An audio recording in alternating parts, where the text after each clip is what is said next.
இப்போது வேதத்திலிருந்து நாம் ஒரு பகுதியை நாம் எடுத்து வாசிக்க போகிறோம். மத்தேயு எழுதின சுவிசேஷம் 6ஆம் அதிகாரம் 31 34 வரைக்கும். பரலோக பிதாவே, இந்த வார்த்தையில் உம்முடைய வல்லமை வெளிப்படுத்தும். உம்முடைய விடுதலையை நாங்கள் பெற்று கடந்து செல்வதை சார். ஆவியானவருடைய வார்த்தைகள் செம்மையாய் கடந்து வர நாங்கள் வேண்டுகிறோம். எல்லாவற்றையும் ஆராய்ந்து அறிகிற தேவன் எங்களுக்கு ஒரு குணத்தை, ஒரு சுகத்தை, ஒரு விடுதலையை, வார்த்தையினால் உண்டாகிற ஒரு சமாதானத்தை, நன்மையை தந்து அனுப்ப நாங்கள் கேட்கிறோம். நீரே மகிமைப்படுவீராக. இயேசுவின் நாமத்தில் பிதாவே, ஆமென். இந்த பகுதி ஆண்டவராகிய இயேசு கிறிஸ்து தன்னுடைய மலை பிரசங்கத்தை சொல்லுகிறார் என்று கடந்த நாட்கள் பார்த்தோம். அதில் முக்கியமாக ஒரு விசுவாசி, ஆண்டவரை நம்புகிறவர்கள் கவலைப்படக்கூடாது என்று சொல்லி அவர்களை திரும்ப திரும்ப பேசுகிறார். இன்றைக்கி அதனுடைய தொடர்ச்சி நாம் பார்க்க போகிறோம். நான் அப்படி கவலைப்படக்கூடாது என்றால் நான் என்ன பண்ண வேண்டும், அதுதான் இன்றைக்கி பார்க்க போகிறோம். முதலாவது பகுதியில் கர்த்தர் கவலைப்படக்கூடாது என்று சொல்லி திரும்ப திரும்ப சொல்லுகிறார், அதை தடை பண்ணுகிறார். டு நாட் வரி, கவலைப்படாதிருங்கள் என்று சொல்லி அவர்களை திரும்ப சொல்லி அவர்களை உற்சாகப்படுத்துகிறார். மத்தேயு 6ஆம் அதிகாரம் 25வது வசனம், அது கொஞ்சம் பாருங்க பார்க்கலாம். ஆகையால் எண்ணத்தை உண்போம், ஜீவனுக்காகவும் உடுப்போம் என்று சரீரத்துக்காகவும் கவலைப்படாதிருங்கள் என்று சொல்லுகிறார். 31வது வசனம் மறுபடியும், ஆகையால் எண்ணத்தை உண்போம், எண்ணத்தை குடிப்போம், உடுப்போம் என்று கவலைப்படாதிருங்கள். மறுபடியும் கடைசி வசனம் 34, ஆகையால் நாளைக்காக என்ன பண்ணாதிருங்கள். ஓகே, எதை சாப்பிடுவது, எதை உடுப்பது, இதுக்காக நீங்கள் கவலைப்படாத சொல்லி மறுபடியும் நாளை தினத்துக்காக நீ கவலைப்படாதுன்னு சொல்லுகிறார். ஆண்டவர் கவலைப்படுவதை தடை பண்ணுகிறார். இதை தேவ ஜனங்களுக்கு விசேஷமாய் சொல்லுகிறார். அவருடைய பிரசங்கத்தை கேட்க வந்த கூட்டத்துக்கு சொல்லுகிறார். இந்த கூட்டத்தில் படித்தவர்கள், படிக்காதவர்கள், ஏழைகள், பணக்காரர் என்று எல்லாருமே உண்டு. அதனால் வசதியாக இருக்கிறவங்களுக்கு இது எடுபடாது அப்படின்லாம் கிடையாது. எல்லாருக்குமே கவலை என்பது எல்லாருக்கும் வரும். ஒருத்தர் சாப்பாடு கிடைக்குமான்னு கவலைப்படுறாருன்னா, இன்னொருத்தர் எது கவலைப்படுவார்னா, இன்றைக்கி நல்ல பிரியாணி கிடைக்குமான்னு தான் கவலைப்படுவார். கடை போட்டுருவாங்களா, போகிறதுக்குள்ளே கடை பிரியாணி காலியாகிடுமா, ஐயோ எனக்கு பிரியாணி கிடைக்கலையே, அதுவும் கவலை தானே. இவர் 1000 ரூபாய்க்கு ட்ரெஸ் எடுன்னு கவலைப்படுறாரு, அடிப்படை தேவையான. இன்னொருத்தர் ஒரு 10,000 ரூபாய்க்கு ட்ரெஸ் எடுத்து பணம் பத்தலையே, இன்னும் கொஞ்சம் பெஸ்ட்டாக ஆடம்பரமாக எடுக்கிறதுக்கான ட்ரெஸ்ஸுக்கு பணம் இல்லையே, கவலை வரும். நான் சொல்ல புரியுதுங்களா? ஃபோன், ஒரு நார்மல் ஃபோன் வாங்குறதுக்கு ஒருத்தர் கவலைப்படுறாரு, கஷ்டப்படுறாருன்னா, இன்னொருத்தர் என்ன பண்ணுவோம், ஆடம்பரமான ஃபோன் என்னால் வாங்க முடியலையே. அல்லேலூயா, கரெக்டுங்களா? அவரை மாதிரி எனக்கும் வச்சு காமிக்க முடியலையே, இதுவும் கவலை தான். ஸோ பேசிக் நீட்ஸ், வாழ்க்கைக்குரிய அடிப்படை தேவைகளை குறித்து ஏன் சொல்லுகிறார், கவலைப்படாதிருங்கள். இன்றைக்கி அநேக நேரத்தில் இந்த கவலைகள் பட்டு நம்முடைய வாழ்க்கையில் நம்முடைய ஆவிக்குரிய தரத்தை இது தடை பண்ணுகிறது. இரண்டாவது சொல்லுகிறார் 27ஆம் வசனத்தில், கவலைப்படுகிறதுனாலே அப்படி கவலைப்பட்டால் எதனா சாதிக்க முடியுமா, ஒன்றும் பண்ண முடியாதுன்னு சொல்லுகிறார். You cannot add, you cannot do. கவலைப்பட்டால் இன்னும் கொஞ்சம் வியாதி தான் கூடும், இருக்கிற பிரச்சனைகள் தான் அதிகமாகும், இருக்கிற சோர்வு தான் அதிகமாகும். 3 தடவை சொல்ல, கவலைப்படாத உன் தேவைகளுக்காக என்று சொல்லுகிறார். அடுத்தது, நீ கவலைப்பட்டால் ஒரு மழத்து கூட உன்னால் கூட்ட முடியாது. இது உங்கள் வாழ்க்கையில் எதையும் எக்ஸ்ட்ரா ஒன்றும் கொண்டு வர போவதில்லை என்று சொல்லி மீண்டுமாக அவர்களிடத்தில் சொல்லுகிறார். அருமையான தேவ ஜனங்களே, கவலைப்பட்டு நம்ம சாதிக்கலாம்னு நினச்சேன்னா ஜபம் கூட பண்ண முடியாது.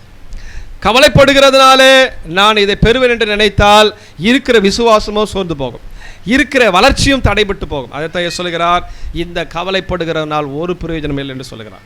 மூன்றாவது, இந்த கவலைப்படுதல் இன்னும் நம்முடைய ஆவிக்குரிய ஸ்டாண்டர்டை விட்டு கொஞ்சம் கீழே கொண்டு போயிடும். வசனம் 32 சொல்லுங்க பாக்கலாம், யாராவது ஒருவர் வாசிங்க. 32, இவைகளையெல்லாம் யார் தான் நாடி தேடுறாங்களா? எப்படி வாடகை கட்டுறது, எப்படி சாப்பிட்றது, எப்படி குடிக்கிறதுன்றதை யார் தான் தேடுகிறாங்களா? அப்போனா நமக்கு அது தேவையில்லைன்னு அர்த்தம் கிடையாது. நமக்கு அதிகமாக உண்டு, நம்ம அதே சாப்பாடு தான் சாப்பிடணும், நம்மளும் உடுக்கணும், நம்மளும் வாடகை கட்டணும், நம்மளும் பிள்ளைகளுக்கு ஃபீஸ் கட்டணும். ஆனால் இதுதான் வாழ்க்கை என்று அஞ்ஞானிகள் முக்கியப்படுத்துகிறார்கள். வசனம் சொல்லுகிறது, அவர்கள் தான் இதை முக்கியப்படுத்தி நாடி தேடுகிறார்கள். அப்போது நம்முடைய வாழ்க்கையும் இப்படிப்பட்ட தேவைகளின் அடிப்படையில் தான் வாழ்க்கை என்று நினைத்தால், இதுதான் என் ஸ்டாண்டர்ட் நல்லா இருக்கணும், என் லைஃப் ஸ்டைல் இப்படி தான் இருக்கணும் சொல்லிட்டு தேவைகளின் அடிப்படையில் ஒரு நபர் தன் வாழ்க்கையை முக்கியப்படுத்த நினைத்தால் அவர் அவிசுவாசி என்கிற நிலைக்கு நேராக அது தள்ளி கொண்டு போயிடும். ஆவிக்குரிய வளர்ச்சியை இது தடை பண்ணும். அதுதான் கடந்த வாரத்தில் சொன்னேன், அவர்கள் கவலைப்படுகிறதுனால் பலனற்ற விசுவாசிகளாய் மாறி போகிறார்கள். லூக்கா 8:14, லூக் சாப்டர் 8:14, யாராவது வாசிங்க பார்க்கலாம். வசனத்தை கேட்கிறவர்களாக இருக்கிறார்கள், நல்ல கவனிங்க. கேட்ட பிறகு, கேட்ட உடனே போய், அவ்வளோதான். கேட்குற வரையும் கேட்டு தான் இருக்கிறாங்க, கேட்டு தான் இருக்கிறோம். கேட்ட பிறகு என்ன நடக்குதுன்னா, பிரபஞ்சத்துக்குரிய கவலைகளினாலும் ஐஸ்வர்யத்தினாலும் சிற்றின்பங்களினாலும் நெருக்கப்பட்டு, அப்போ இந்த கவலை ஒரு விசுவாசியை பலனற்ற விசுவாசியை மாற்றிடும். பேருக்கு சபையில் இருப்பார், பேரை கேட்ட கிறிஸ்துவ பேராக இருக்கும், சபைக்குள்ள வந்தாச்சு அவ்வளோதான். But they are not producing the fruit. அவர்களால் பலன் இல்லை சபைக்கு. தட் மீன்ஸ் ஆண்டவருக்கு கிடையாது. முன்ன இப்படி இருந்த, இப்போ இப்படி மாறியாச்சு, பேர் மாறி இருக்கு. ஆனால் அதே கவலை, அதே உலக எண்ணம், அதே உலக சிற்றின்பம், ஐஸ்வர்யம், பணம் எப்படி சம்பாதிக்கலாம், இதுதான் வாழ்க்கையில் முதல் குறிக்கோளாக மாறும்போது கவலைகள் அவருடைய தரத்தை கீழே கொண்டு போயிடும். அவிசுவாசி என்கிறதான ஸ்டேட்டஸ் கொண்டு போயிடும். அருமையான தேவ பிள்ளைகளே, இங்கே வாலிபர்களாக இருந்தாலும் நீங்கள் கவலைப்பட்டு கொண்டிருக்கிறீங்களா? உங்களுடைய வாழ்க்கை எப்படி, படிப்பு எப்படி, எதிர்காலம் எப்படி என்பதற்காக நீங்கள் இதையே நினைத்து கொண்டிருக்கிறீங்களா? கவலை உங்களை ஒடுக்குகிறதா? சபைக்கு வர தடை பண்ணுகிறதா? உங்கள் ஜபத்தை தடை பண்ணுகிறதா? You are not able to open your Bible. உங்களுடைய வேதத்தை திறந்து உங்களால் வாசிக்க முடியவில்லையா? நினைச்சா ஒரே டென்ஷனாக இருக்குது, ஒரே கவலை. உங்கள் வாய் சொல்லுதோ இல்லை, மனசு சொல்லுகிறதா? அல்லது உங்களுக்கு நல்ல க்ளோஸ் ஃப்ரெண்ட்ஸ், க்ளோஸ் சர்க்கிளில் இருக்கிறவங்ககிட்ட போய் இதை சொல்லி நீங்கள் வேதனைப்படுகிறீங்களா? முதல்ல யூ ஸ்டாப் ஒர்ரிங். முதல்ல நீங்கள் கவலைப்படுகிறத நிறுத்துங்கள். நீங்கள் நிறுத்தலைன்னா அதனால் ஒரு மாற்றம் வரப்போகிறது கிடையாது. இன்னும் கொஞ்சம் பிபி தான் ஏறும், வியாதியினுடைய அளவு தான் கூடும். அடுத்ததாக மூன்றாவது சொல்லுகிறார், உங்களுடைய ஆவிக்குரிய தரத்தை விட்டு இது கீழே கொண்டு போவதற்கு இது ஒரு வழியாக மாறிவிடும். நாம் பலனற்ற விசுவாசிகளை மாறிவிடுவோம். கடந்த நாட்கள் கூட சொன்னேன் நான் நினைக்கிறேன். ஆண்டவர் எபேசு சபைக்கு எழுதுகிறார். வெளிப்படுத்தலில் வரும் 7 சபைகளை பற்றி பேசும்போது, எபேசு சபையை பற்றி பேசும்போது, ஒரு காலத்தில் அவர்கள் பொறுமையாக இருந்தார்கள், நல்ல பிரயாசப்பட்டவர்கள், அப்போஸ்தலர் அல்லாத கூட்டங்கள், இவெல்லாம் ஊழியக்காரன் கிடையாது என்றதை ஐடென்டிஃபை பண்ணி தெளிவாக ஊழியத்துக்காரனை பற்றி பின்பற்றுகிற ஒரு சபையாக இருந்தாங்க. ஆனால் அவர் பின்னாடி சொல்லுகிறார், ஆனாலும் உன் பேரில் எனக்கு குறை உண்டு. வெளிப்படுத்தல் 2ஆம் அதிகாரம் 4வது வசனம். ஆனாலும் நீ ஆதியில் கொண்டிருந்த அன்பை, 3ஆம் வசனம், நீ சகித்து கொண்டிருக்கிறதையும் பொறுமையாக இருக்கிறதையும் இலைப்படையாமல் பிரயாசப்பட்டதையும். நீ பிரயாசலாம் படுற, பொறுமையாக தான் இருக்கிற, நல்ல விசுவாசி தான், ஆனால் உனக்கு முன்னிருந்த இந்த அன்பு இல்லையே என்று உன் மேல் எனக்கு குறை இருக்கிறது. ஏன்? அதுதான் ஏதோ ஒன்று அவங்க வாழ்க்கையில் தடையாக நிற்கிறது. இந்த காலை நேரத்தில் ஆண்டவர் மேல் வைத்திருக்கிற அன்பை தடை பண்ணுகிற நபராய் நாம் இருக்கிறோமா? தடை பண்ணுவதற்கு ஏதாவது இடம் கொடுத்துருக்கிறோமா? அன்பு ஏன் குறையுது? இது இருந்தால் தான் சாப்பாடு நம்ம நினச்சி வாழ்க்கையில் ஆவிக்குரிய அன்பை விட்டுக்கிறோமா? தரத்தை விடுகிறோமா? முன்னேற்றத்தின் ஆவிக்குரிய வளர்ச்சி விடுகிறோமா என்பதை யோசித்து பார்க்க வேண்டும். நல்லா கவனிங்க. அதெல்லாம் மாற்ற முடியாது பாஸ்டர், எனக்கு அப்படி தான்னா பரவாயில்ல, நீங்கள் கவலைப்பட்டு உட்காந்துக்கோங்க. ஆனால் உங்களோடு கூட இருக்கிற உங்கள் குடும்ப நபரை, இன்க்ளூடிங் யுவர் ஃபெல்லோ பிலீவர்ஸ், அவங்கள தடை பண்ணுறாதீங்க. ஆண்டவர் கணக்கு கேட்பார். நான் சொல்ல புரியுதுங்களா? உங்களால் வளர்ச்சி அடைய முடியலையா? உங்களால் இந்த வசனத்தை ஏற்றுக்கொண்டு தைரியம் நிற்க முடியலையா? You are not able to stand bold. Okay, பரவாயில்ல, விட்டுருங்க. பிறருடைய விசுவாசத்தை தடை பண்ணாதீங்க. சொல்லி பிறருடைய முன்னேற்றத்தை தடை பண்ணாதீங்க. கர்த்தர் நிச்சயமாக கணக்கப்பார். பிறருடைய வளர்ச்சியை தடை பண்ணாதீர்கள். பிறருடைய கனியை தடை பண்ண வேண்டாம். சபை ஏதோ வந்து போகிற ஒரு ப்ரோக்ராம் கிடையாது. It's not a cinema theatre. This is not a park to get entertainment. இது ஏதோ ஒரு நேரத்தை பாஸ் பண்ணிட்டு போகிறது கிடையாது. ஏதோ கூப்பிட்றாங்க, கேட்குறாங்க, வரலாம் கேட்பாங்கன்றதுக்காக நீங்கள் வந்து போகிறீங்கன்னு சொன்னால் you measure your spiritual standard. கண்டிப்பாக கேட்போம், வரலன்னா கேட்க வைப்போம். வாலி பிள்ளைங்க வரலையா கேட்க வைப்போம். ஒரு விசுவாசம் வரலையா நாங்கள் கேட்கலாம் கூட கேட்க வைப்போம். வீட்டில் போய் சந்திக்க சொல்லுவோம். That is our duty. அது ஊழியக்காரனுடைய கடமை. ஆண்டு எங்களை கேட்பார், எங்கப்பா ஆடுன்னு கேட்டால் என்ன சொல்லணும்? நாங்கள் பதில் சொல்லணும். உங்களுடைய ஆவிக்குரிய வளர்ச்சிக்கு சில காரியங்களை சொல்ல தான் முடியும். We can encourage. இன்னும் கொஞ்சம் போனால் கொஞ்சம் வார்ன் பண்ணலாம், எச்சரிக்கலாம். அதுக்கப்புறம் உங்களுடைய பலனுக்கு நீங்கள் தான் பொறுப்பு. If you are a believer, if you are a baptised believer, நீங்கள் ஞானசம் எடுத்த இந்த விசுவாசியாக இருந்தால் நீங்கள் கணக்கு கொடுத்து தான். உங்களுடைய பலன் குறைவது இதனால்தான். இதை நினைச்சே கவலை வருதுன்னு நினைக்கிறீங்களா? அப்போ என்ன பண்ணுறது ஆண்டவரே என்றால், இன்றைக்கு அதுக்கான சில பதிலை பார்க்க போகிறோம். மத்தேயு 6ஆம் அதிகாரம் 24. 2 ஊழியம் செய்ய ஒருவனாகிலும் கூடாது, பகைத்து ஒருவனை பற்றி கொண்டு அசட்டை பண்ணுவான். தேவனுக்கும் உலக பொருளுக்கும் தேவனா பணமா? அல்லேலூயா. which is come first? உங்கள் வாழ்க்கையில் எதை முதலிடத்தில் வைக்கிறீர்கள்? உங்கள் எஜமான் யார்? who is your owner? எது மேலே உங்களுடைய பிரயாசம் இருக்கிறது? எதற்கு நீங்கள் அடிபணிகிறீர்கள்? எது உங்களை கட்டுப்படுத்துகிற? who is your owner? if God is the owner, you need to obey to the Lord. தேவன் உங்கள் எஜமானா இருந்தால் தேவன் உங்களை கட்டுப்படுத்த வேண்டும். பணம் அல்லது உலக பொருள் அதில் எல்லாம் வந்துடுது. ஆஸ்தி, பணம், சொத்து, நகை, இடம், வீடு, கட்டடம், பில்டிங்கு, ரிசார்ட்டு, எது வேணாலும் வச்சுக்காங்க. எல்லாமே இது எல்லாருக்குமே பொருந்தும். எவ்வளோ பெரிய ஊழியக்காரர் இருந்தாலும் பொருந்தும். இதற்காக நீங்கள் பிரயாசப்பட்டு இது உங்களை ஆளுகிறதா? 6 நாளும் என்ன பண்ண கடவாய்? எல்லாம் சொல்லுங்க பால. 6 நாளும் நீ என்ன செய்து நல்ல வேலை செய்ய சொல்லிட்டாரு. ஆமே சொல்லுங்க பாலாம். என்னெல்லாம் பிரயாசப்படணும் படுன்றான். 7ஆம் நாளும் கர்த்தருடைய ஓய்வு நாள். அப்புறம் அதில் லிஸ்ட்லாம் கொண்டு வர, யாரெல்லாம் கொண்டு வர? நீ ஆனாலும், உன் குமாரன் ஆனாலும், உன் குமாரத்தி ஆனாலும், உன் வேலைக்காரன் ஆனாலும், வேலைக்காரி ஆனாலும், உன் வாசல் இருக்கிற அந்நியனானாலும், பணம் தான் உனக்கு கட்டுவிழ்த்தம், பணம் தான் உன் குடும்பத்தை நடத்தும், பணம் தான் உன் வேலையை, தட் மீன்ஸ் உன் பிள்ளைகளை நடத்த நீ நினச்சிருந்தனா அதுக்காக போகிறேன் என்றால் who is your owner? பணம் உனக்கு எஜமானா இருக்குது. இப்போ வாசிக்கலாம் 6:24. 2 அதிகாரத்துக்கு ஒரே நேரத்தை வேலை செய்ய முடியாது. 2 ஓனர்கிட்ட எப்படி வேலை செய்வீங்க? இந்த ஓனர் 9 மணிக்கு காலையில் வர சொல்கிறாரு, இந்த ஓனர் 9 மணிக்கு வர சொல்ல, யாருக்கு போவீங்க சொல்லுங்க? யாருக்கு போவோம்? இங்கேயும் அப்ளிகேஷன் போட்டாங்க சார், இந்த கம்பெனியில் எனக்கு வேலை கிடச்சிச்சு, அங்கே ஒரு அப்ளிகேஷன் போட்டு அங்கேயும் கிடச்சிச்சு, விடு, ரெண்டுமே என்ன பண்ணுங்க, ரெண்டுமே போய் அப்பாயின்மெண்ட் வாங்கிக்க போ அப்படி சொன்னால், இவன் 9 மணிக்கு வர சொல்கிறான், 9 மணிக்கு வர சொல்கிறான். யாருக்கு வேலை செய்வோம்? எதனா ஒன்று தான், ஒரு அதிகாரத்துக்கு தான் கீழ்ப்பட முடியும். இந்த காலை நேரத்தில் நம்முடைய வாழ்க்கை எதற்கு அடிபணிந்து போகிறது? யாருக்கு நீங்கள் முதலிடம் கொடுக்கிறீர்கள்? எந்த எஜமானுக்கு பின்பாக உங்களுடைய வாழ்க்கை என்கிற பணி இருக்கிறது? அடுத்ததாக சொல்லுகிறார், இது இன்னும் கொஞ்சம் வேணும்னா ஆண்டவர் உன் இருதயத்தை கொஞ்சம் ஆராய்ந்து பாரு சொல்லுகிறார். மத்தேயு 6:21. இப்போ இருதயம் எதை நாடி போகிறது? முதல்ல தேவன் தான் உங்க ஓனரா? உங்கள் அதிகாரத்துக்கு, உங்களுக்கு மேலாக இருக்கிற அதிகாரத்துக்குரிய நபர் யார்? இப்போ அடுத்தது உன் இருதயம் யாரை நாடி போகிறது என்று கேட்கிறார். எங்கு பொக்கிஷம் இருக்கிறதோ அங்குதான் இருதயம் நாடி இருக்கும். வீட்டில் ஒரு 50 சவரன் இல்லை 100 சவரன் வீட்டில் நகை வச்சு இருக்கிறோம். எவ்வளோ? 50 சவரன் 100 சவரன் நகை இருக்குது, பீரோவில் இருக்குது. ஏதோ அவசரத்தில் என்ன பண்ணியாச்சு, என்ன பண்ணல, லாக் பண்ணல, சபைக்கு ஆலயத்துக்கு வந்தாச்சு, ஆராதனை பண்ணும்போது இருதயம் எதை தான் சொல்லும்? என்ன சொல்லும்? வீட்டில் இருக்கிற பீரோவை பூட்னியா? ஏன் பூட்டின மாதிரி தான் தெரிஞ்சிச்சு, ஆனால் பூட்னியான்னு டவுட்டாக என்ன பண்ணுது? ஏன் அந்த எண்ணம் வருது? எவனை என்ன பண்ணிட்டு போயிட்டானா? சொல்லலாம், புரியுதுங்களா? இப்போ வேறு விடுமுறை, எல்லாம் வீடுகளாம் ஊருக்கு போயிருக்கிறாங்க. அந்த தெருவில் ஏதோ திருட வந்தான், பூட்டை வச்சு திருடின்னு போனா அப்படின்னு கேள்விப்பட்டனே. ஒருவேளை நம்ம வீட்டு நகையை எவனை அடிச்சு போயிட்டானா? ஆராதனை வருமா? நகை மேலே எண்ணம் வருமா? சொல்லுங்க பாரு, உண்மை தானே அது? அதுதான் என்ன சொல்லுகிறார், உங்கள் பொக்கிஷம் எங்கேயோ அங்கு உங்கள் இருதயம் இருக்கு. நம்முடைய இருதயம் எதை நாடிக்கொண்டிருக்கிறது?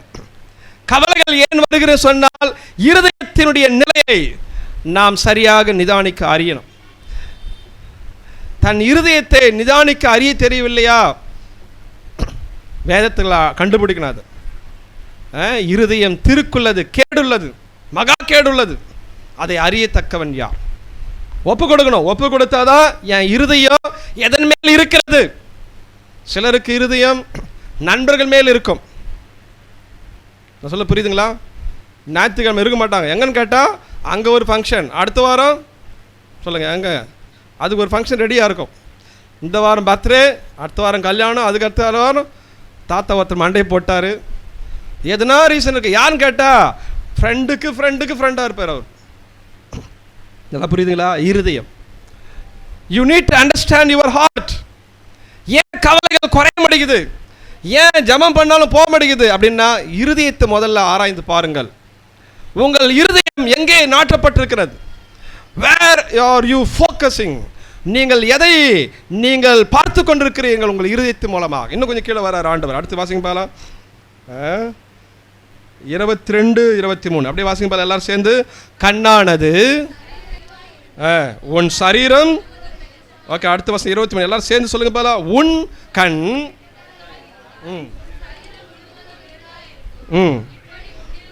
வெளிச்சம் இருளா இருந்தால் பார்வை. அடுத்தது இருதயத்துக்கு ஏற்ற மாதிரி தான் பார்வை இருக்கும்.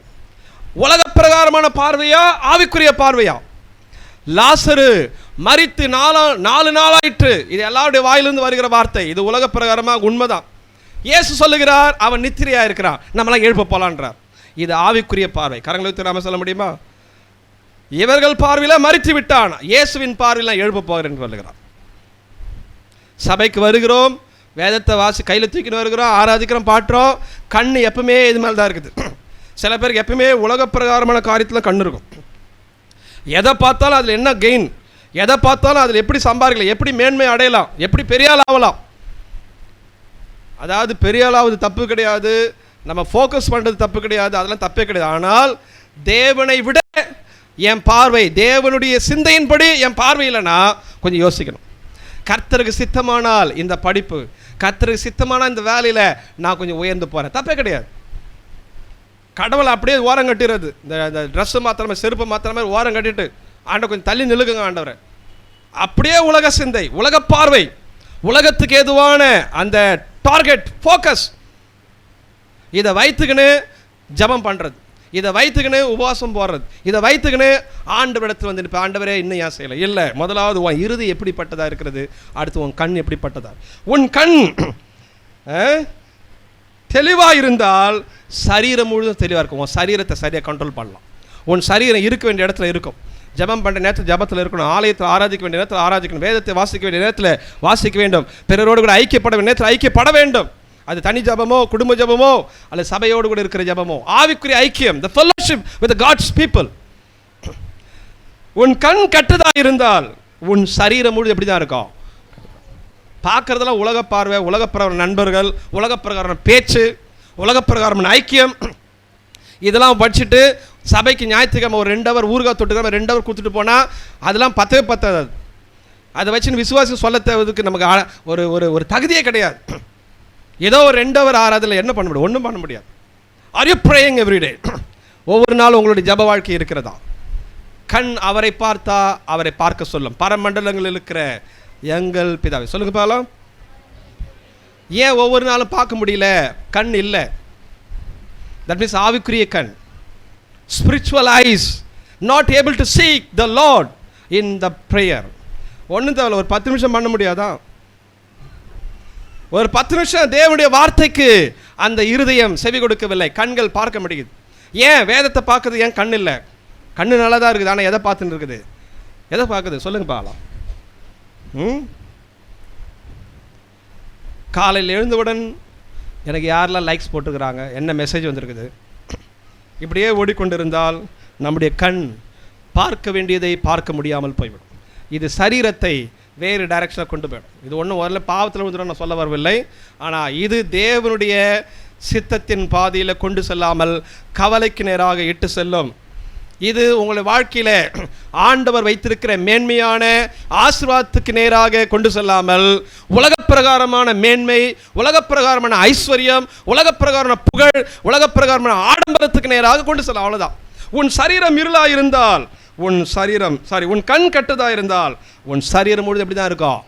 அப்படின்னா சரீரமாகிய வாழ்க்கையை வேறு டைரக்ஷன் பிசாசு கொண்டு போவோம். இதெல்லாம் ஒரே நாளில் நடக்காது.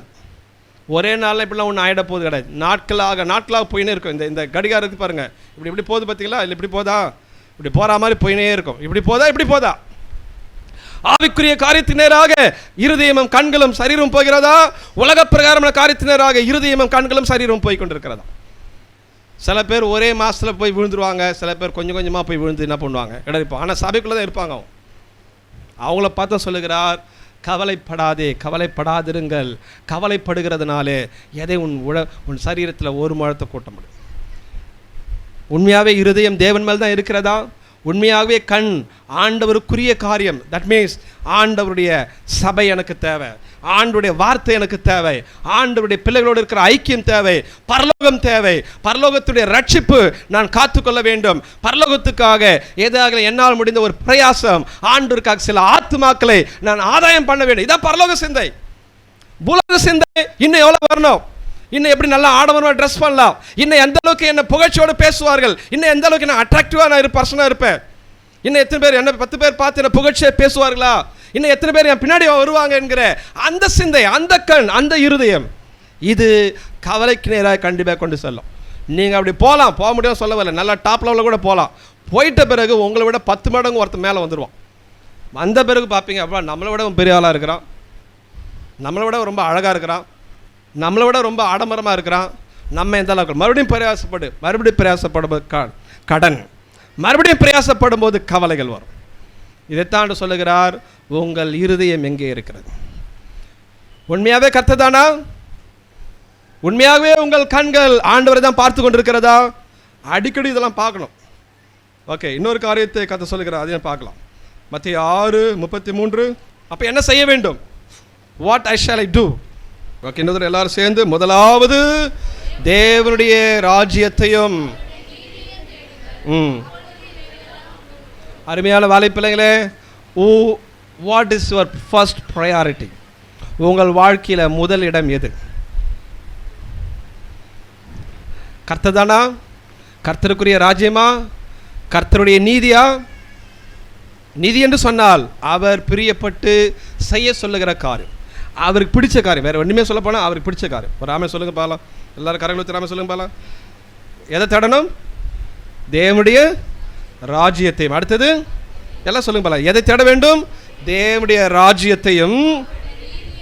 ராஜ்யம் என்று சொன்னால் அவருடைய ஆளுகை, அதிகாரம், சித்தம் அல்லது அவருடைய நோக்கம், அவருக்குரிய மகிமை நீங்களும் நானும் தேட வேண்டும்.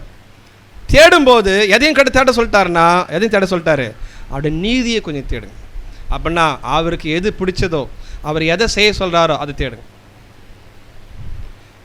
தேடினால் என்ன சொல்லுகிறது வேதம்? இவைகள் எல்லாம் என்ன பண்ணப்படும்? கூட கொடுக்கப்படும். உண்மையாகவே தேடுகிறோமா? அடுத்தது வசனம் எப்படி ஆரம்பிக்கிறது சொல்லுங்க பாலாம். அந்த தேவராஜ்யத்தின் நீதியை எந்த இடத்துல வச்சு தேடணுமா? முதலாவது சொல்லுங்க பாலாம். எல்லாம் சொல்ல மாட்டேங்கிறீங்க, வாலி பிள்ளைங்களை சொல்லுங்க பாலாம். முதலாவது எதை தேடுங்கள்?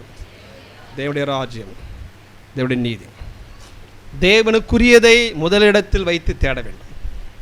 அப்போ இருதயமும் கண்களும் சரீரமும் எப்படி இருக்குன்னு சொல்லுகிறார், அதே இயேசு கிறிஸ்து சொல்லுகிறார், நீ முதலிடத்தில் வச்சு தேடு. You come, you bring it to the first place. உன் இருதயத்தை தேவனுக்கு நேராக திருப்பு, உன் கண்ணை தேவனுக்கு நேராக திருப்பு, உன்னுடைய சரீரத்தை தேவனுக்கு நேராக அது திரும்ப மாட்டேங்குதுங்க ஐயா, அது திரும்பாது. அது கண்ணும் திரும்பாது, இருதயம் திரும்பாது, சரீரமும் திரும்பாது. ஒரு அலையில் சொல்லுங்க பார்க்கலாம், உண்மைதானா? நீ ஞாயிற்றுக்கிழமை சரீரம் எங்கே சொல்லும், மனசு எங்கே சொல்லும்? நல்லா கவனிக்கணும். இவர்கள் வாழ்க்கையிலே கவலைகள் மாறாது, கொடுக்கப்படுவது தடைப்படும். அதைத்தான் சொல்லுகிறார், முதலாவது தேடுங்க. வாலிப்பிள்ளைகளே, நீங்கள் உண்மையாக முதல்ல ஆண்டவர் தேடி வரீங்களா, உங்களுக்கு கர்த்தர் கூட கொடுப்பார். ஆனால் என்னை பொறுத்த வரைக்கும் சில நேரத்தில் உடனே கொடுக்க மாட்டார். உங்கள் குடும்ப சூழ்நிலை, உங்களுடைய பெற்றோருடைய அர்ப்பணிப்பு, இதெல்லாம் பார்த்து கிடைக்கும். சில நேரத்தில் உங்கள் குடும்ப சூழ்நிலை, ஆவிக்குரிய சூழ்நிலைகள் சரியில்லை, உங்கள் பெற்றோருடைய நோக்கமும் ஆவிக்குரிய வளர்ச்சியும் ஆவிக்குரிய கண்களும் சரியில்லை என்று சொன்னால் நீங்கள் பாடுபட்டு தான் முன்னேற வேண்டும். நல்லா கவனிச்சுக்காங்க, நான் வேதத்தின் அடிப்படையில் சொல்லுகிறேன். சில பெற்றோருடைய தவறுகள், கீழ்ப்படியாமைகள் பிள்ளைகளை பாதிக்கும். ஆனால் அந்த பிள்ளை கடவுளை பிடித்து கொண்டா, ரட்சிப்பில் நின்றுட்டாங்கன்னா, எதெல்லாம் பாடுபட்டு கஷ்டப்படுறாங்களோ நிச்சயமாக ஒரு செழிப்பான வாழ்க்கை கர்த்தர் வச்சிருக்கிறார். எத்தனை பேர் விசுவாசிக்கிறேன்? நல்லா பிடிச்சிக்கோங்க, உண்மை இது. எவ்வளோதான் பெற்றோர் நல்ல பெற்றோராக இருந்து, ஜெபிக்கிறவர்களாக இருந்து, வேதத்தை வாசிக்கிற வந்து சபைக்கு முக்கியத்துவம் கொடுத்து, ஊழியத்துக்கு முக்கியத்துவம் கொடுத்து, ஆண்டவர் தான் முதல்ல சொல்லிட்டு எவ்வளோ பேர ஓடினாலும் அந்த பெற்றோருடைய அந்த பிரயாசத்துக்குரிய நன்மையை பிள்ளைகள் கொடுத்துருவார். ஆனால் அந்த பிள்ளைகள் கர்த்தரை மறந்து, கர்த்தரை முதலிடம் வைக்காமல், கர்த்தரை தேடாமல், ரட்சிப்புக்குள்ளே இருக்கிற வாழ்க்கையை விட்டு வெளியே போனாங்கன்னா எவ்வளோ பெரிய பிளஸ்ஸிங் அவங்க வாங்கியிருந்தாலும் அவங்க அதெல்லாம் இழந்து போயிடுவாங்க. எளிமையாக சொல்லட்டுமா? தாவீது நல்ல மனுஷன், தேவ மனுஷன். சாலமோனு நல்ல மனுஷன், தேவ மனுஷன். ஆண்டவர் அவன் மூலமாக இவனுக்கு ஆசீர்வாதத்தை கொடுத்தாரு. இவனுடைய ஞானத்தின்படி இவனுக்கு ஒரு பெரிய ஐஸ்வர்யத்தெல்லாம் கொடுத்தார். ஆனால் இவனுடைய வாழ்க்கையின் முடிவிலேயே கர்த்தரை விட்டு பின்வாங்குகிறான். இவனுக்கு அடுத்து வருகிற ஜெனரேஷன் ரெகொபயாம் என்கிற ஒரு ராஜாவின் வாழ்க்கையை பார்த்தீங்கன்னா 12 இருந்த கோத்திரம் 10 வெளில போயிடுது. 2 கோத்திரத்துக்கு ராஜாவாக இருக்கிறான். இவன் எல்லாம் தங்கத்தில் செய்து வைக்கிறான், இவன் எல்லாம் போயிடுச்சு, காலி ஆயிடுச்சு, வெண்கலத்தில் செய்து வைக்கிறான். This will apply to our spiritual life. நல்ல பெற்றோராக இருந்தாலும், நல்ல தாத்தா பாட்டியாக இருந்தாலும் பேரம்பேத்தி கர்த்தர் மேலே விசுவாசத்தை கீழ்ப்படியணும். அந்த ரெகொபயாம் கர்த்தருடைய ஆலோசனைகளை தேடவில்லை, கர்த்தருடைய ஊழியக்காரனுடைய ஆலோசனை தேடவில்லை. தாவீது எதை கெடுத்தாலும் உடனே கூப்பிடுவான் ஊழியக்காரன், ப்ராஃபட்ஸ். நன்மை செய்தாலும் ஏற்றுக்குவான், எச்சரித்தாலும் ஏற்றுக்குவான். ஆனால் ரெகொபயாம் தன்னோடு கூட வளர்ந்த வாலிபர்களுடைய ஆலோசனைகளை நாடி போகிறான். எல்லாம் எழுந்து போயிட்டான். அருமையான பிள்ளைகளே, நீங்கள் முதலாவது தேவனை தேடுறீங்களா? அப்படி தேடினா தேவனுடைய ஆலோசனை தேடணும், தேவ ஊழியக்காரன் ஆலோசனை கேளுங்க. இல்லை உங்கள் பெற்றோருடைய நல்ல பெற்றோராக உண்மையாகவே கடவுளுக்குள்ளே இருக்கிற பெற்றோராக இருந்தாலும் அவங்க ஆலோசனை தயவு செய்து தட்டுறாதுங்க. அவர்கள் ரொம்ப ரொம்ப முக்கியம். அலட்சியம் பண்ணாதிருங்க. சில குறைகள் இருக்கலாம். இல்லை எங்கள் அம்மா ஆண்டுக்குள்ளே இருக்கிற எங்கள் அப்பா சரியில்லைன்னு சொன்னாலும் விசுவாசத்துக்குள்ளே இல்லையா, பரவாயில்ல, அம்மாவோட ஆலோசனை கேளுங்க. ஓகேங்களா? அடுத்தது, உங்களோடு கூட பழகுகிற நண்பர்கள் ஆவிக்குரியவர்களாக இருந்தால் அவங்க ஆலோசனை வாங்குங்க, இல்லைன்னா தூரம் கட்டுங்க. நீங்கள் அதை செய்யாமல் நண்பன் சொன்னால், வீட்டுக்காரர் சொன்னால், பக்கத்து வீட்டுக்காரர் சொன்னால், வேலை செய்கிற இடத்துல சொன்னால் என்று கேட்டு போய் கொண்டிருந்தால் நீங்கள் பெற்றோரோ உடன் பிறந்தவர்களோ அல்லது ஆவிக்குரிய சக விசுவாசிகள் உங்களோடு கூட பழகுகிற நண்பர்கள் அல்லது ஊழியக்காருடைய வார்த்தை நீங்கள் கேட்காம போனால் கண்டிப்பாக கவலைகள் உங்கள் வாழ்க்கை விட்டு நீங்காது, கூட கொடுக்கப்படாது.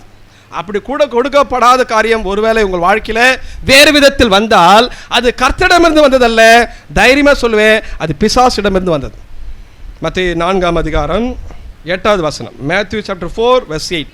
மறுபடியும் பிசாசு அவர் என்ன பண்ணானா, மிகவும் உயர்ந்த மலையின் மேல் என்ன பண்ணானா, கொண்டு போய் சகல ராஜ்யங்களையும் அப்படியே காட்டுறார். ராஜ்யங்கள் என்னது, அந்த காலத்தில் இருக்கிற நல்ல ஹை லெவல் பேலசஸ், எல்லா பொக்கிஷம், அரண்மனை வாழ்க்கை எப்படி மோசே இருந்தாரோ அது மாதிரி எல்லா ராஜ்யத்து மகிமைன்னு என்னது, அதில் இருக்கிற நல்ல செல்வ செழிப்பான வாழ்க்கை, நல்ல ஆடம்பரமான ட்ரெஸ், இதெல்லாம் கொண்டிருக்கிற மனிதர்களை காண்பித்து, இப்போ 9ஆம் வசனம் எல்லாம் சேர்ந்து சொல்லுங்க பாலாம்.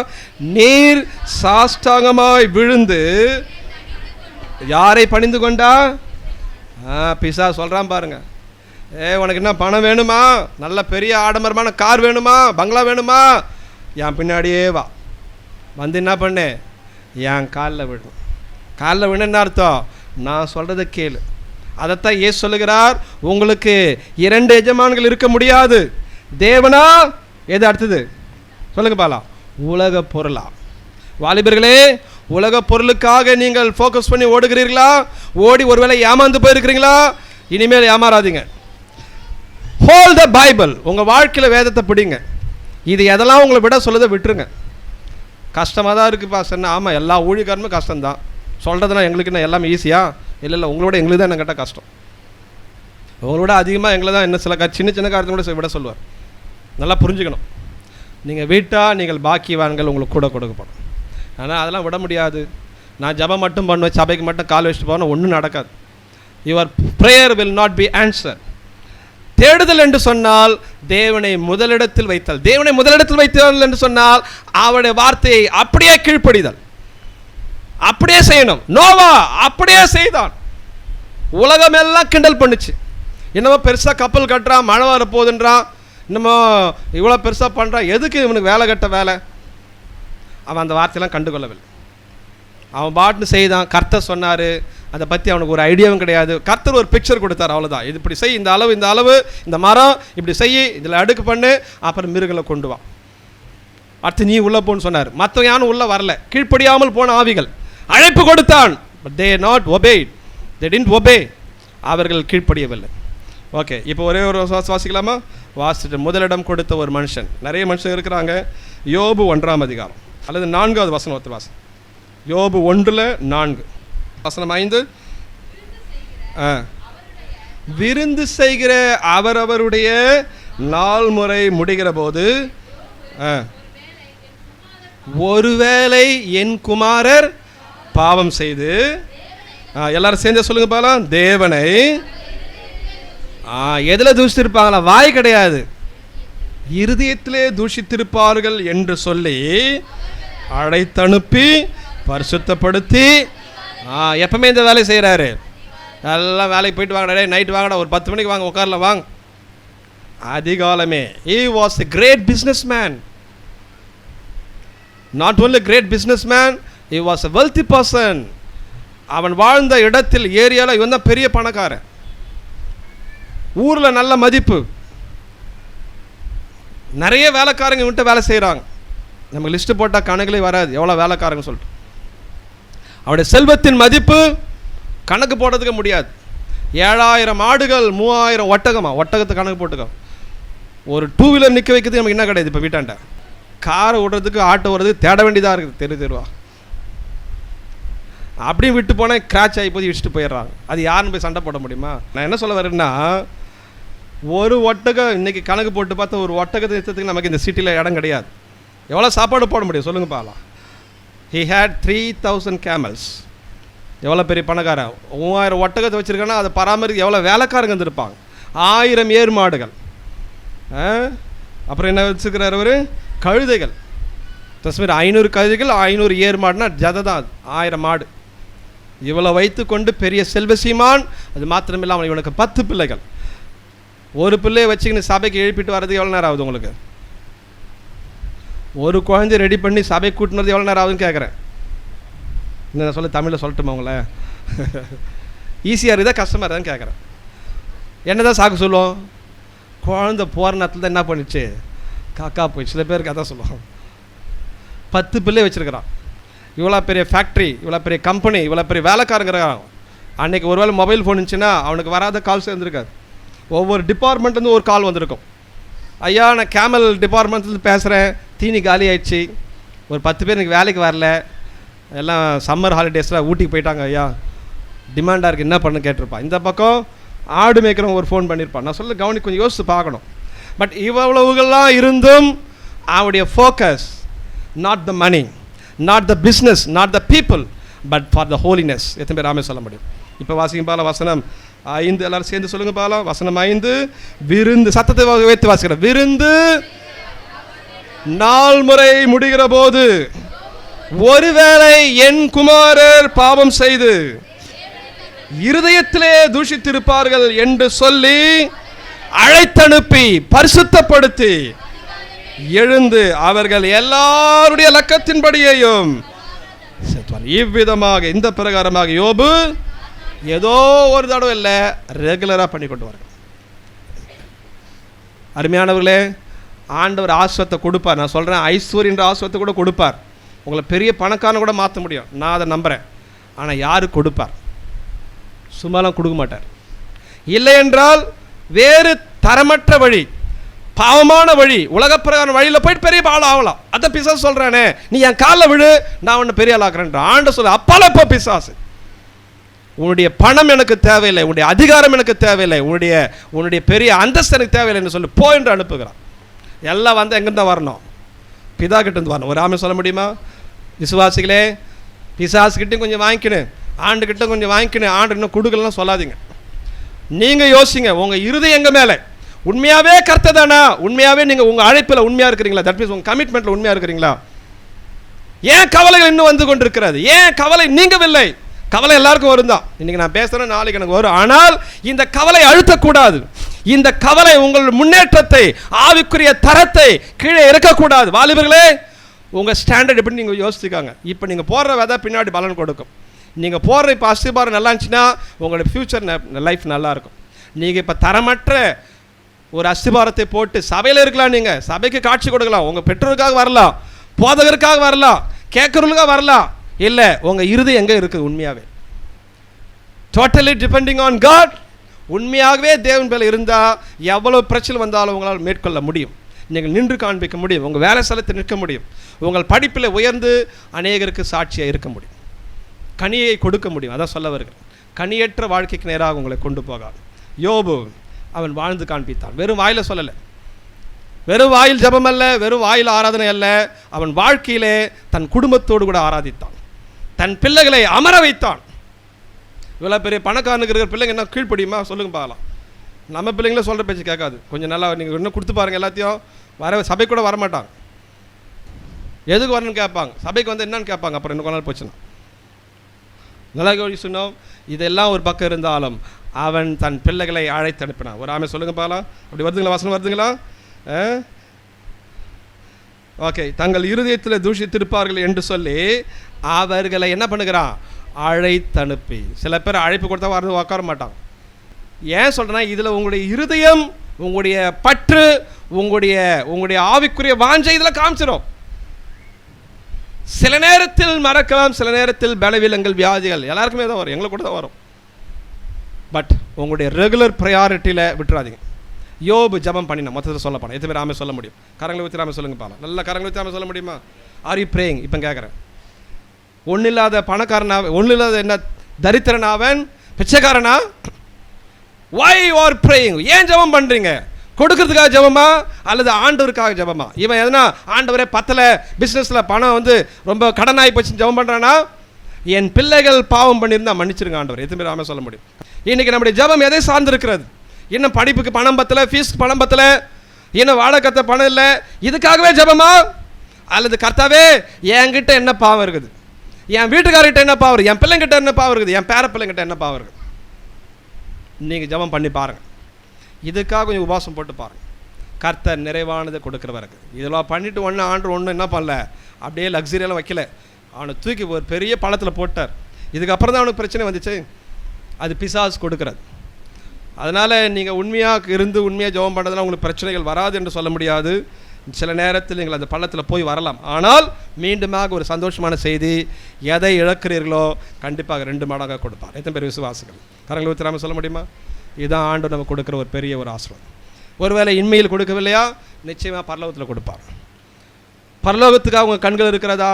இங்கே அடிதடி, சண்டை, கசப்பு, வெறுப்பு, வைராக்கி, இதுக்காக வாழ்க்கை போய் கொண்டிருக்கிறது. இதெல்லாம் வரும், வராமலாம் போக வந்துக்கின்னு தான் இருக்கும். ஆனால் இதெல்லாம் விட்டு தள்ளிட்டு, தேவனே உமக்கு பிரியமானது பேசியிருந்தா எங்களை வச்சுக்கோங்க, நான் தேவையில்லாமல் பேசியிருந்தா என்னை மன்னிச்சிருங்க, ஏதாகிலும் உமக்கு பிரியமில்லாத காரியத்தை செய்தார். இவன் அழைப்புக்கிறான். ஏன் அழைக்கிறான்? பரவாயில்ல, இப்போ பிள்ளைங்களா பர்த்டே கொண்டாடினீங்களே, இருந்தாங்க வா, ஆளுக்கு ஒரு செல்ஃபோன் கொடுத்து கூப்பிட்டானா? எல்லாம் பர்த்டேக்கு அப்புறம் தான் கூப்பிட்றான். எல்லாம் செலிப்ரேட் பண்ணிட்டு முடிச்சிட்டாங்க, கிஃப்ட்டு கொடுத்து தான் கூப்பிடல. நீ அந்த விளையாடும் போது, அங்கே பேசும்போது, உன் ஃப்ரெண்ட்ஸும் கூட நீ வந்து ஃபெலோஷிப் ஐக்கியம் வச்சுருக்கும்போது நீ எதனா இடக்கூடமா பண்ணியிருந்தனா, தப்பு பண்ணியிருந்தனா என்ன ஆயிருக்குன்னு சொல்லிட்டு தான் அவனை அழைத்து அனுப்புகிறான். இந்த காலை நேரத்தில் அன்றைய வாலிபர்களை விட இன்றைக்கு வாலிபர்கள் அதிகமான சோதனைகள் உண்டு. பெற்றோர்களே, நம்ம பிள்ளைகளே கொஞ்சம் பராமரித்து தான் ஆகணும். அதில் முதல் பராமரிப்பு, நல்ல ட்ரெஸ் வாங்கி கொடுத்தேன், ஷூ வாங்கி கொடுத்தேன், அவளை விட இவனை விட பெஸ்ட்டாக என் பிள்ளைகளை பார்த்து ஃபோட்டோ எடுக்கணும், செல்ஃபி எடுக்கணுன்றதுக்காக வாங்கி கொடுக்குறீங்களா? என் பிள்ளை கடவுளுக்கு பயப்படுது, என் பிள்ளைங்க ஒருவேளை பாவமே பண்ணியிருந்தாலும் கடவுள் அதை மன்னிக்கிறதுக்கு நான் கூப்பிட்டு உட்கார வச்சு ஜெபம் பண்ணேன், அல்ல ஆலயத்தில் கூப்பிட்டு வச்சு உட்கார வச்சேன் என்று அந்த வார்த்தைக்கு நேராக நம்முடைய வாழ்க்கை இருக்க போகல. யோபை பொறுத்த வரைக்கும் இவனுடைய இடம் பிள்ளைகளுக்கான இடம். சொத்து சேர்த்து கொடுத்தேன், இவனுக்கு இன்னும் வேணும் என்பதுக்காக அவனை குறித்து சொல்லவில்லை, அவனை பரிசுத்தப்படுத்துகிறான். இவரிடத்தில் ஏதாகிலும் கடவுளுக்கு பிரியமில்லாத காரியத்தை வாயில் கூட இல்லை, செயல்கள் கூட இல்லை, இருதயத்தில் ஒரு வேளை தப்பாக இருந்தால் கூட மன்னிச்சிருங்க ஆண்டவரே. சர்வாங்க தகனபலி என்பது ஒரு முழுமையான அர்ப்பணிப்பு. எப்படி சொல்லலாம், அந்த பரிசுத்தமாக்குதல் முழுமை, அல்லது பரிசுத்தமாக்குதலில் ஒரு சிறந்ததை அவன் விரும்புகிறான். யாரிடத்தில்? இந்த பிள்ளைகளிடத்தில் தான். இந்த காலை நேரத்திலும் முதலாவது தேவராஜ்யம் நீதினா இதுதான். நான் சொல்ல புரியுதுங்களா? அதனால் நான் காலைல நினச்சோடனே ஆண்டவரே சோத்திரம் பண்ணாதான் அப்படின்றது இல்லை, அது ஓகே, நல்லது தான். ஆனால் வாழ்க்கையில் எனக்கு யார் முதலிடத்தில் இருக்கிறா? என் நண்பர்களா, என் குடும்பமா, அல்லது என்னுடைய ஸ்டேட்டஸ், என்னுடைய அந்தஸ்தா, என்னுடைய பணமா, என்னுடைய ஆடம்பரமா, எனக்கு பின்னாடி இருக்கிற மக்கள் செல்வாக்கா? இதெல்லாம் ஓரங்கட்டு. முதல்ல என் ஆண்டவரோடு.